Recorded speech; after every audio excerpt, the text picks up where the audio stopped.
శిలువ శక్తి అనేటువంటి అనుదిన వర్తమాన కార్యక్రమం చూస్తున్న మీ అందరికీ ప్రభువైన యేసుక్రీస్తు వారి శ్రేష్టమైన నామంలో వందనాలు శుభములు తెలియజేస్తున్నాను. ఈరోజు మన ధ్యాన అంశము కొరింథీయులకు రాసిన మొదటి పత్రిక మొదటి అధ్యాయము 22వ వచనాన్ని చదువుతున్నాను, వినండి. యూదులు సూచక క్రియలు చేయమని అడుగుచున్నారు, గ్రీసు దేశస్థులు జ్ఞానము వెదుకుచున్నారు. అయితే మేము సిలువ వేయబడిన క్రీస్తును ప్రకటించుచున్నాము. యూదులట సూచక క్రియలు ఏమైనా ఉంటే చూపించండి అని అడుగుతున్నారు. అంటే ఈ దినాల్లో కూడా అంతే కదా.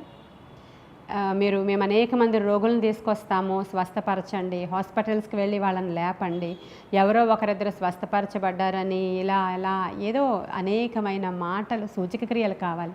మీ దేవుడు ఇలా చేయగలడేమో చెప్పండి. మొన్న విజయవాడలో అంతంత వరదలు వచ్చాయి, ఆ మందిరం ఎందుకు పడిపోయింది? అలా పడిపోకుండా మీ దేవుడు దేవదూతలను పెట్టాలి కదా, సూచక క్రియలు చూపించండి అని చాలామంది ఈ రోజుల్లో అడుగుతున్నట్లే యూదులు కూడా సూచక క్రియలు అడుగుతూ ఉండేవాళ్ళంట.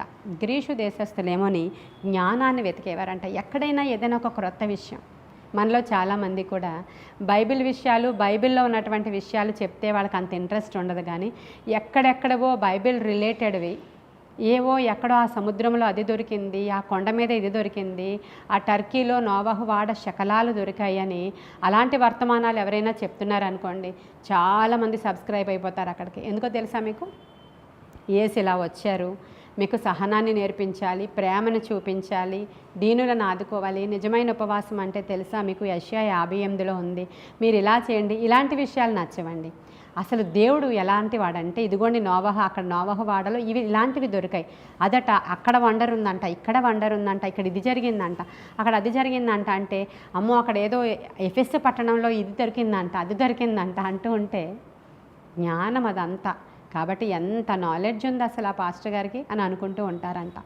అవేమీ చెప్పకుండా వాక్యాన్ని వాక్యంగా మాట్లాడుతూ, మరి అనుదినము మనతో దేవుడు చేస్తున్న మాటలు, అద్భుతాలను గురించి వివరించుకుంటూ వెళితే వాళ్ళకి అవన్నీ వెర్రితనంగా అనిపిస్తూ ఉంటాయంట. గ్రీసు దేశస్తులేమో ఇటువంటి జ్ఞానం కావాలట, అలాంటి వాక్యాలు కావాలి. యూదులకేమో ఇంకా విపరీతంగా సూచక క్రియలు జరగడం కావాలంట. పౌలు అంటున్నాడు, మేమైతే సిలువ వేయబడిన క్రీస్తుని ప్రకటిస్తున్నాం. హల్లెలూయా. ఎందుకని క్రీస్తుని ప్రకటిస్తున్నాం? నజరేయుడైన యేసయ్యని గురించి మాట్లాడుతున్నాం అనొచ్చు కదా. ఆ సిలువ అనేటువంటి అంశాన్ని హైలైట్ చేసిన వాడు పౌలండి. యేసుక్రీస్తు ప్రభు వారి యొక్క సిలువ శక్తి పౌలుకి చాలా బాగా తెలుసు. ఎందుకంటే ఒకానొక దినాన దేవుని విరోధిగా ఉన్నటువంటి ఆ యొక్క సౌలు అనబడేవాడు దేవుని యొక్క సిలువ శక్తి చేత ఒక మిట్ట మధ్యాహ్న సమయంలో దమస్కు మార్గంలో పడద్రోయబడి కనులలో పొరలు కమ్మి కనులు పోగొట్టుకొని తరువాత అననీయ ద్వారా అభిషేకం పొందుకున్న తరువాత దేవుని గూర్చిన జ్ఞానం అతడికి అందిన తరువాత సిలువను గురించి ప్రకటించడం మొదలుపెట్టాడు. హల్లెలూయా. ఆ తరువాత జ్ఞాని ఏమాయను, అతని జ్ఞానం ఏమైంది అనేటువంటి మాటలు కూడా అక్కడ రాయబడి ఉంటాయి. అతడు చాలా గమలీయేలు పాదాల దగ్గర చదువుకున్నవాడు. అప్పటి వరకు అతని జ్ఞానం వేరే లెవెల్ అండి. అతడు గమలీయేలు పాదాల దగ్గర విద్యను అభ్యసించిన వాళ్ళకి చాలా జ్ఞానం ఉంటుంది. ఆ రోజు ఆ రోమన్ గవర్నమెంట్లో అతడు ఒక ఉద్యోగస్తుడిగా ఉన్నాడు, యూదుల్ని హింసించేవాడిగా, ఇంచుమించు స్టెఫను మరణానికి కూడా అక్కడ ఒక సాక్షిగా, అతడు అనేకులను చంపడానికి రైట్స్ కలిగిన వాడిగా, స్త్రీలను ఈడ్చుకుపోయి చెరసాలలో వేయువాడిగా, గవర్నమెంట్ పోస్ట్లో ఉన్నటువంటి ఆయన జ్ఞానము చేత ఎడవబడ్డాడు. ఈరోజు జ్ఞాని ఏమాయను అని అడుగుతున్నాడు ఆయన. ఈరోజు నేను ఏదైనా అతిశయించాలి అనుకుంటే నా జ్ఞానం అంతా కూడా నా దేవుని యొక్క సిలువయందే ఉంది, నేను సిలువయందు తప్ప మరి దేని అందు నేను అతిశయించను అంటున్నాడండి ఆ యొక్క సౌలు పౌలుగా మార్చబడిన తరువాత. చూసారా మీరు ఈరోజు దేన్ని ఆశ్రయిస్తున్నారు? అద్భుతాలు కావాలా మీకు? లేదు అని అంటే ఇంకా జ్ఞానాన్ని వెతుకుతున్నారు. ఇంకా మర్మాలతో కూడినటువంటి బోధ ఎవరు చెప్తారో, ఇంకా జ్ఞానం గల బోధ ఎవరు చెప్తారో, ఇంకా డీప్గా మర్మాలు బోధించేటువంటి సేవకులు ఎక్కడున్నారు? అక్కడికి పరుగులు పెడుతున్నారా? లేదంటే అక్కడ సూచక క్రియలు జరుగుతున్నాయి, గుడ్డివాడు కుంటివాడు బాగవుతున్నాడు అంటే అక్కడికి పరిగెడుతున్నారా? మంచిదే, స్వస్థతలు జరుగుతాయి ఆయన నామం పేరట. ఎందుకంటే అతడు పొందిన దెబ్బలలో స్వస్థత మనకి ఈరోజు ఉందండి. జరుగుతాయి, స్వస్థతలు జరగవని ఎప్పుడు అనుకోకండి. అద్భుతాలు జరుగుతాయి, మరణించిన వారు సహితము లేపబడతారు. అలాంటి కార్యాలు చేయగల సామర్థ్యం గలవాడు మన దేవుడు. సిలువలో అటువంటి శక్తి ఉంది. కేవలము సిలువను ధ్యానము చేయడం ద్వారా గొప్ప శక్తి రిలీజ్ అవుతుంది కూడా. కాబట్టి ఈరోజు పౌలులాగా మనము కూడా సిలువను గూర్చిన వార్తని ప్రకటిస్తున్నామా? మరి మీరు ఎవరికైనా సువార్త చెప్తున్నారా? ఈ రోజుల్లో మనం సువార్తని చాలా అపహాస్యం చేస్తున్నారు వింటున్న వాళ్ళు. ఆ సిలువ కనబడితే అపహాస్యం చేస్తున్నారు. ఆ సిలువలో వాళ్ళ దేవుడు వాళ్ళని రక్షించుకోలేకపోయాడని చెప్పి అపహాస్యం చేస్తున్నప్పుడు వారి గురించి మీరు ప్రార్థన చేస్తున్నారా? మరి దేవుని యొక్క సువార్త ఎవరికైనా ప్రకటిస్తున్నారా మీరు? ఈరోజు మీరు ఒక నిర్ణయం తీసుకోవాలి. ఏమనంటే దేవుని గురించి మనము మాట్లాడాలి, అనేకులతో దేవుని గురించి చెప్పాలి, మనము సువార్త ప్రకటించాలి. పౌలు ఇలా అంటాడు, సువార్త ప్రకటించకపోతే నాకు శ్రమ అంటాడు. మరి మీరు ప్రకటిస్తున్నారా సిలువను గూర్చిన వార్త? మీకు తెలుసా అసలు ఎంత గొప్ప త్యాగము దేవుడు ఆ సిలువలో చేసి మనకి గొప్ప కార్యాన్ని జరిగించారు?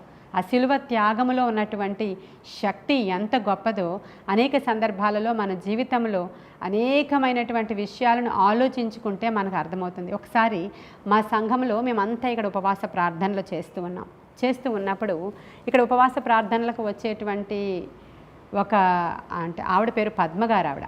వాళ్ళ హస్బెండ్ బయట ఏదో పని మీద ఎన్ఈడి దగ్గరకో ఎక్కడికో వెళుతున్నారు. ఆయన వెళుతూ ఉన్నప్పుడు ఇక్కడ ఆవిడే ఆ టైంలో ప్రార్థన చేస్తూ ఉన్నారు. అంటే మేము ఒక్కొక్కరం గంట అలా ప్రార్థన చేస్తూ ఉంటాం, మీరు చూస్తూ ఉంటారు.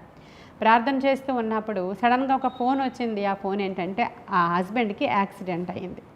ఆవిడని ఆపి చెప్పడానికి వీలు లేదు, ఆవిడ ప్రార్థన చేస్తూ ఉన్నారు. అయితే ఆయన సిస్టర్ కూడా ఇక్కడే ఉన్నారు కాబట్టి ఆ ఫోన్ ఆవిడ రిసీవ్ చేసుకున్నారు. అయితే మేము ఇలా ప్రార్థన చేసిన తర్వాత అది చాలా పెద్ద యాక్సిడెంట్ అవ్వాల్సినటువంటి ఇన్సిడెంట్. మేము ఇక్కడ ఇంకా భయం వేసి ఆయనకి ఏం కాకూడదని ప్రార్థన చేస్తూ ఉన్నప్పుడు పాస్టర్ గారు ఒక దర్శనం చూస్తున్నారు. ఏం దర్శనం అంటే, ఇప్పుడు ఎవరైతే వాళ్ళ సిస్టర్ ఉన్నారో వాళ్ళకి ఒక కార్ ఉంది. ఆ కారులో ఎదుర స్టీరింగ్ పైన ఏదో ఒక ఫోటో పెట్టుకుంటూ ఉంటారు చాలామంది కదా, వాళ్ళు ఒక క్రాస్ పెట్టుకున్నారు. ఆ రోజు క్రాస్ అక్కడ స్టిక్ అయ్యి ఉంటుంది అన్నమాట.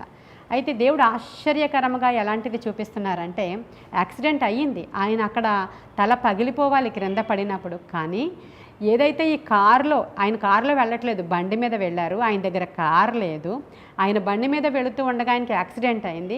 ఆయనకి యాక్సిడెంట్ అయినప్పుడు ఆయనని యాక్సిడెంట్ నుంచి కాపాడినది ఒక సిలువ. ఆ సిలువ కూడా ఎక్కడి నుంచో వచ్చిన చెక్క సిలువ కాదు, కానీ యువతలమ్మ నేను చెప్పినటువంటి ఆయన చెల్లెలు వాళ్ళ కారులో ఉన్నటువంటి క్రాస్ వెళ్ళి ఆయనకు అడ్డుగా నిలవబడినప్పుడు ఆయన తల పగిలిపోకుండా, ఆ వెహికల్ ఆయన తల మీద నుంచి వెళ్లకుండా ఆ రోజు ఆయన్ని కాపాడింది అనే దర్శనాన్ని పాస్టర్ గారు చూశారు. ఎంత బాగుందో. ఆ తరువాత ఆయన సాక్ష్యము పలకడం, నిజంగా ఆ రోజు నేను ఏదో అయిపోవలసిన వాడిని, ఎవరో నన్ను ఇలా ప్రొటెక్ట్ చేసినట్లుగా ఆ సిలువ నా దగ్గరికి వచ్చి నన్ను ఇలా కాపాడింది అనేటువంటి సాక్ష్యాన్ని ఆయన పంచుకోవడం, ఇక్కడ చూసినటువంటి దర్శనాన్ని రూఢీపరచడం, ఆ తరువాత దేవుడు చేసిన గొప్ప కార్యాన్ని బట్టి ఎంతో ఆ కుటుంబం సంతోషించడం. ఈరోజు ఆ పిల్లలందరూ పెద్దవాళ్ళు అయిపోయారు.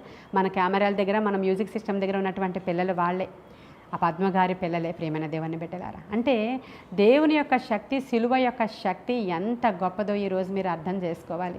ఇజ్రాయేలీలు ప్రయాణమై వెళ్ళిపోతూ ఉన్నప్పుడు వాళ్ళ యాత్రలో వాళ్ళందరూ సణుక్కోవడం మొదలుపెట్టారు. మాకే అవసరతలు తీరట్లేదు, మాకే అక్కరతలు తీరట్లేదు, మాకు ఏమీ కూడా ఈ యొక్క ఎడారిలో, ఈ అరణ్యాల్లో మాకు అస్సలు నచ్చలేదు, మమ్మల్ని చంపడానికే ఇక్కడ తీసుకొచ్చావా, ఐగుప్తులో సమాధులు లేవని మమ్మల్ని ఇక్కడ తీసుకొచ్చావా అని మోషే మీద సణుగుతున్న సందర్భంలో, సణుగుడు అంటే దేవుడికి చాలా చిరాకు. మీరు కూడా ఈరోజు ఎవరు సణక్కండి, ఎందుకంటే దేవుని శక్తి చిన్న శక్తి కాదు. ప్రియమైన దేవుని బిడ్డలారా, సిలువ మనకు నేర్పించే పాఠాలలో అది సహనం కూడా చాలా ఇంపార్టెంట్ విషయం. అది నువ్వు సహనం కలిగి ఉండాలి తప్ప సణగొద్దు అని దేవుని వాక్యం సెలవిస్తుంది. మన దేవుడు యేసుక్రీస్తు ప్రభువారు ఆయనను హింసిస్తున్నప్పుడు, తోలనాడుతున్నప్పుడు, పిడిగుద్దులు గుద్దుతున్నప్పుడు, నువ్వు దేవుడువా చెప్పని, నువ్వు ప్రవచించు అని అరుస్తున్నప్పుడు, ఆ మండు టెండలో 150 కేజీలు బరువున్నటువంటి ఆ సిలువను మోసుకొని వెళుతూ ఉన్నప్పుడు ఎంత సహనముతో నా విడుదల కొరకు మన ప్రభువు నడిచి మనకు చూపించారో ఆ సిలువ మనకి నేర్పిస్తుంది అనేక సందర్భాలలో ఎలా సహనంగా ఉండాలి మనం. కాబట్టి వాళ్ళు అలా లేరు, సణిగి దేవునికి ఆయాసం పుట్టించినప్పుడు ఆయనకి కోపం వచ్చి తాపకరమైన సర్పాలను పంపించారంట. ఆనాడు ఎవరైతే సణిగారో వాళ్ళందరూ ఆ సర్పాల చేత కరవబడి చనిపోతున్న స్థితిలో మరలా కేకలు వేసి రక్షించమని అడిగినప్పుడు ఎత్తడి సర్పాన్ని మోషే ఎత్తిన సందర్భం సంఖ్యాకాండంలో ఉంటుంది, మన అందరికీ తెలుసు. ఆ ఎత్తడి సర్పాన్ని చేసి అది ఎత్తడి స్తంభాన్ని నిలవబెట్టినప్పుడు వారు ఆ స్తంభము వైపు చూచినప్పుడు ఆ రోజు వాళ్ళు బ్రతికారంట. మనందరికీ తెలుసు అది క్రాస్కి సాదృశ్యంగా ఉందని. ఆ యొక్క ఎత్తడితో చేసినటువంటి ఆ స్తంభము సిలువకి సాదృశ్యంగా ఉందని. ఎవరైతే తాపకరమైన సర్పాల ద్వారా కరవబడ్డారో వాళ్ళు ఆనాడు ఆ యొక్క స్తంభము వైపు చూడగా తేరి చూచినప్పుడట వారు ఆనాడు బ్రతికిరి అని రాయబడి ఉంది. ప్రియమైన దేవుని బిడ్డలారా, చూడండి, ఇప్పుడు ఈ జ్ఞానం, ఏ జ్ఞానం వెతికితే వాళ్ళు అక్కడ బ్రతుకుతారు? దానివైపు చూస్తే మేము బ్రతకడం ఏంటి? మాకు ఏదైనా తీసుకొచ్చి మందు వేయండి, లోపల ఇమ్మీడియట్ ట్రీట్మెంట్ చేయించండి, మమ్మల్ని హాస్పిటల్కి తీసుకెళ్ళండి, లేకపోతే విరుగుడు మందు ఇవ్వండి, లేకపోతే వైద్యులను పిలవనంపండి, ఐగుప్తు మంత్రగాళ్ళను తీసుకొని రండి అని జ్ఞానం వెతుకుంటే ఆ రోజు వాళ్ళు బ్రతికేవారు కాదు. కేవలం ఇలా చూడండి, ఇలా చూడండి, చూస్తే బ్రతుకుతారు అంతే. ఈరోజు కూడా అంతే. నీవు సిలువ తట్టు చూస్తే నువ్వు బ్రతుకుతావంతే. హల్లెలూయా. అనేక సందర్భాలలో మనము ఏ పాటి వారమండి? మన జీవితంలో ఏమీ జరగలేదా? ఆయన సిలువ యాగము ద్వారా నన్ను ఆయన రక్షించినప్పుడు అనేక సందర్భాల్లో, ఎన్ని సందర్భాల్లో నీకు స్వస్థతలు జరగలేదు? ఎన్ని సందర్భాలలో ఉపద్రవాల నుంచి నువ్వు విడిపించబడలేదా? ఎన్ని సందర్భాలలో యాక్సిడెంట్స్ నుంచి నువ్వు విడిపించబడలేదా? మరణపు అంచుల వరకు వెళ్ళిపోయి నువ్వు విడిపించబడలేదా? ఎవరు కాపాడారు నిన్ను? ఈ మధ్యకాలంలో విజయకృప ఆంటీ అని ఒక ఆవిడ, మొన్నే చెప్పాను నేను మీకు మెసేజ్లో, పొంగల్ హాలిడేస్కి వాళ్ళందరూ అన్యులు, ఆవిడ ఒక్కరే రక్షించబడ్డారు. వాళ్ళ అల్లుడు గారు వాళ్ళందరూ కూడా ఎక్కడో ఊర్లు వెళ్ళి ఆ పొంగల్ హాలిడేస్కి వస్తూ ఉన్నప్పుడు కారు యాక్సిడెంట్ జరిగింది, భయంకరమైన యాక్సిడెంట్. దాంట్లో ఉన్న వాళ్ళందరికీ కాళ్ళు చేతులు అన్నీ విరిగిపోయినాయి. ఎవరైతే డ్రైవ్ చేస్తున్నారో ఆవిడ అల్లుడు, ఆయన ఇంకా ముందుకు దూసుకుని వెళ్ళిపోతున్నారంట. ఆ లారీ క్రిందకి వెళ్ళిపోవాల్సిన పరిస్థితిలో ఏదో ఒక చెక్క ముక్క ఇలా క్రాస్ ఆకారంలో ఉన్నది వచ్చి ఒక్కసారి స్టీరింగ్ మీద ఇలా కొట్టిందంట. స్టీరింగ్ మీద కొడితే వెంటనే ఆ స్టీరింగ్ ఆయన ఆపేశాడంట, ఇంకా డ్రైవ్ చేయకుండా. ఎందుకంటే ఇంక ముందుకు వెళ్ళిపోతాడు ఆయన. వెళ్ళిపోతే లారీ కిందకి వెళ్ళిపోతారు. ఆ యొక్క పెద్ద టిప్పర్ అనుకుంటా, దాని కిందకి వెళ్ళిపోతారంట. ఎవరు కొట్టారో తెలీదు, అది ఒక చెక్క ముక్క నన్ను స్టీరింగ్ చేతి మీద కొట్టి ఆపింది అని ఆయన సాక్ష్యం చెప్పారు. ఆయన అన్యుడు, కానీ వారి తరఫున ఇక్కడ ప్రార్థన చేస్తున్నటువంటి వాళ్ళ అత్తగారు సాక్ష్యం పలికారు. కానీ ఆయనకు అర్థమైంది అది అదే అని, దేవుని యొక్క శిలువని. వాళ్ళు ఒప్పుకోవడానికి అంత త్వరగా ముందుకు రారు కనుక ఆయన చెప్తున్నారు, ఒక అడ్డగీత, ఒక నిలువు గీత ఉన్న ఒక చెక్క వచ్చి నా స్టీరింగ్ మీద కొట్టబట్టి నేను ఈరోజు బ్రతికి వచ్చానని సాక్ష్యం చెప్పారు.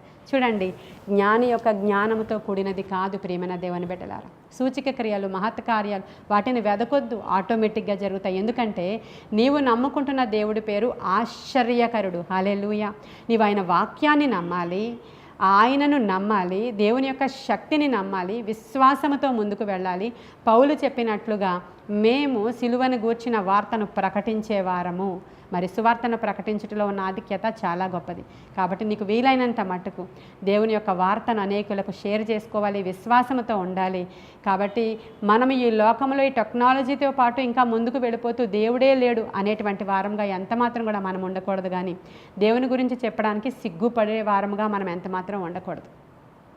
జ్ఞానులు చదువుతారు, చాలా జ్ఞానం ఉంది. ఈ రోజుల్లో కూడా ఇంకా ఈ మూఢ విశ్వాసం ఏంటి, దేవుడు దయ్యం ఏంటి అని వాళ్ళు అడుగుతారు. అయినప్పటికీ ఏదో ఒక రోజు నీవు చెప్పింది ఫలిస్తుంది. కాబట్టి సువార్త చెప్పడానికి ఈ రోజు నుంచి ఒక నిర్ణయం తీసుకోండి. ఏదో మీకు తోచింది ఆ రోజుకి ఆ సమయానికి దేవుడు జ్ఞానం ఇస్తే ఒక మాట మాట్లాడడానికి అవసరమైన కృప మీరు పొందుకోవాలని, దేవుని గురించి ఎక్కువగా ఆలోచనలు, ప్రార్థనలు అధికముగా మన హృదయంలో నుంచి వచ్చినప్పుడు నీకు ఆశ ఉంటే ఆయన ఫలింపచేస్తాడు, ఆత్మల పంటని నీకు ఇస్తాడు. మీ ఇంట్లోనే ఇంకా చాలామంది రక్షించబడాలి కదా, వాళ్ళు ఇలా అడుగుతూ ఉంటారు నేను. కాబట్టి అలా అడిగినప్పుడు వారి కొరకు ప్రార్థించు. ఒక్క మాట సువార్త చెప్పినప్పుడు దానిని దేవుడు ఫలింపచేస్తాడు. ఈ కొన్ని మాటలు దేవుడు మన వినికిడిలో దీవించినగాక. ఆమేన్. ప్రార్థన చేసుకుందామా. మహాపరిశుద్ధుడైన తండ్రి, మహోన్నతుడైన దేవ, సర్వాంతర్యామి నీకు వందనాలు. సర్వశరీరులకు దేవుడా నీకు వందనాలు. సకల ఆశీర్వాదాలకు కారణభూతుడా నీకు వందనాలు ప్రభువా. నీ కృపగల హస్తానికి వాక్యము వినుచున్న వారిని అప్పగించుకుంటున్నాను.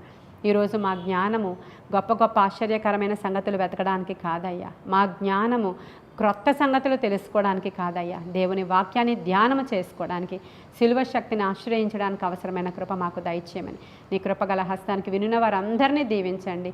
నోరు తెరిచి అనేకులకు సువార్త ప్రకటించు వారముగా మమ్మల్ని ఉంచమని, ఆత్మకార్యాలు జరిగించమని, చెప్పిన సువార్త ఫలింపచేయమని యేసయ్య శ్రేష్ఠ నామంలో అడుగుచున్నాము తండ్రి. ఆమేన్, ఆమేన్, ఆమేన్. God bless you.